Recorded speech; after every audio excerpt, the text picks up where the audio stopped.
사랑하는 사람의 손을 잡는 순간 극심한 통증이 최대 34%까지 줄어든다는 놀라운 과학적 사실이 밝혀졌다. 차갑고 살균된 공기가 감도는 병실 안에서 척추를 타고 올라오는 날카로운 진통이 이성을 집어삼킬 듯 몰아친다. 정맥을 통해 들어오는 진통제마저 힘을 잃는 그 절박한 순간, 익숙한 채취와 함께 다가온 그가 허공을 헤매던 당신의 손을 단단하게 움켜쥔다. 맞닿는 피부 사이로 스며드는 묵직한 온기가 거친 호흡을 가라앉히고 팽팽하던 고통의 한계를 유연하게 넓혀준다.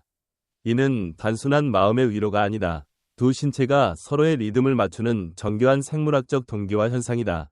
한국의 병원에서 가족이 환자의 손을 잡아주는 모습은 흔한 광경이지만 그 안에는 깊은 과학적 진실이 숨어 있다. 그의 손이 닿는 순간 애정 어린 촉각 신호는 A베타 신경섬유를 타고 초당 수십 미터의 빠른 속도로 뇌로 전달된다. 이는 통증 신호를 천천히 전달하는 C섬유보다 훨씬 빠르다. 따뜻한 감정이 담긴 접촉은 통증보다 먼저 척수의 관문에 도착해 고통의 통로를 굳게 차단한다. 이 과정은 물리적 접촉을 넘어 뇌가 고통을 재해석하는 정밀한 메커니즘을 작동시킨다. 특히 한국 사회에서 부부나 가족 간의 이런 손잡음은 단순한 행위가 아니라 오랜 세월 쌓인 정을 나누는 순간으로 이어진다.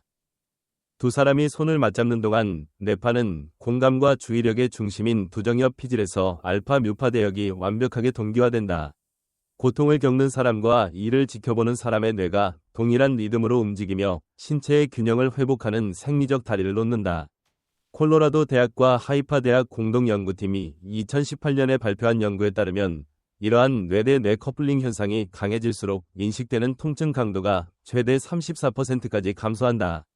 공감의 깊이가 깊을수록 이 동기화 효과는 더욱 강력해지며 실제로 통증을 느끼는 사람의 뇌 활동이 관찰자 뇌와 긴밀하게 연결되어 고통 신호를 자연스럽게 약화시킨다. 한국의 많은 의료 현장에서 가족이 환자 곁을 지키는 문화는 바로 이런 생물학적 메커니즘을 활용하는 전통적인 지혜로 이어진다. 동시에 몸속에서는 치유의 화학물질이 활발하게 분비된다. 신뢰하는 동반자의 존재는 단 20초 만에 스트레스 호르몬인 코르티솔 수치를 크게 낮춘다. 그 빈자리를 천연 진통제인 옥시토신과 엔도르핀이 채우며 하행성 통증 억제 시스템을 작동시킨다. 이 화학물질들은 고통을 생존을 위협하는 공포에서 견딜 수 있는 감각으로 바꾸어 놓는다. 혈압이 안정되고 심박수가 규칙적으로 돌아오며 신체는 회복 모드로 빠르게 전환된다. 한국 가정에서 아픈 부모님의 손을 잡아드리는 자녀의 모습이나 부부가 서로의 손을 마주 잡는 장면은 바로 이런 치유 과정을 자연스럽게 일으키는 일상적인 실천이다. 심리학자 제임스 코안 박사의 사회적 기저이론에 따르면 인간의 뇌는 타인의 존재를 생존의 기본값으로 설정하고 있다.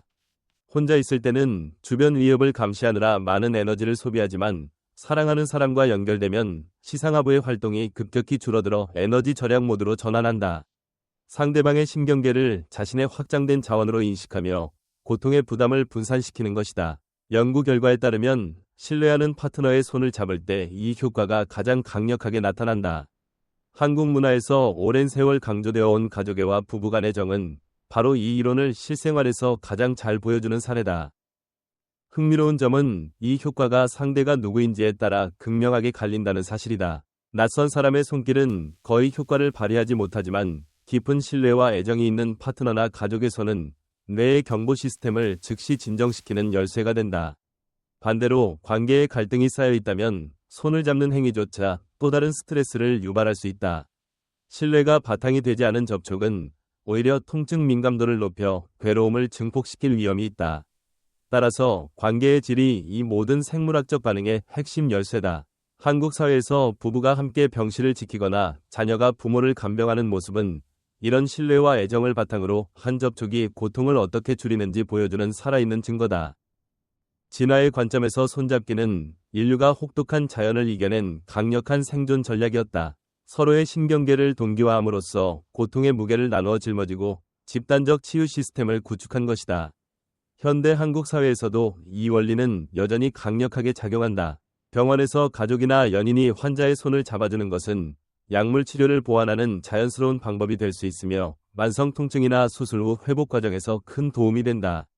실제로 많은 한국 의료기관에서 가족 동반 케어가 환자의 회복 속도를 높이고 정신적 안정을 가져온다는 보고가 이어지고 있다. 특히 고령화 사회로 접어든 한국에서 노부모를 돌보는 자녀들의 손잡음은 단순한 의무가 아니라 과학적으로 입증된 치유의 행위다.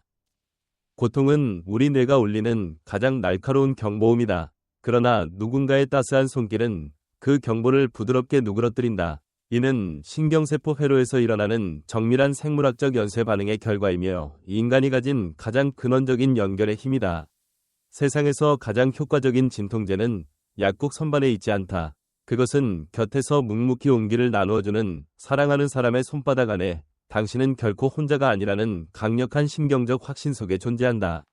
한국의 전통적인 가족 문화 속에서 이런 손잡음은 세대를 넘어 이어지는 따뜻한 유산이다. 이러한 과학적 사실은 우리에게 실천적인 교훈을 준다. 바쁜 일상 속에서도 아픈 가족의 손을 잡아주고 힘든 순간, 연인과 손을 맞잡는 작은 행동이 서로의 고통을 줄이고 관계를 더욱 단단하게 만든다. 특히 한국 사회에서 병원 간병 문화가 자리 잡은 만큼 가족 구성원들이 적극적으로 이 방법을 활용한다면 신체적 회복뿐만 아니라 마음의 안정까지 동시에 얻을 수 있다. 사랑과 신뢰가 바탕이 된 손잡음은 단순한 제스처가 아니라 우리를 구원하는 가장 과학적이고 인간적인 방법이다. 따라서 오늘부터라도 주변에 있는 소중한 사람의 손을 따뜻하게 잡아보자. 그 작은 접촉이 가져오는 생물학적 변화는 우리 삶을 더 건강하고 행복하게 만들어줄 것이다. 한국인으로서 가족과 함께하는 이 순간을 소중히 여기며 고통을 함께 나누고 치유하는 문화를 이어가는 것이야말로 진정한 인간적 연결의 힘이다. 사랑하는 사람의 손길은 언제나 우리 곁에 있으며 그 안에는 과학이 증명한 가장 강력한 치유의 에너지가 담겨 있다.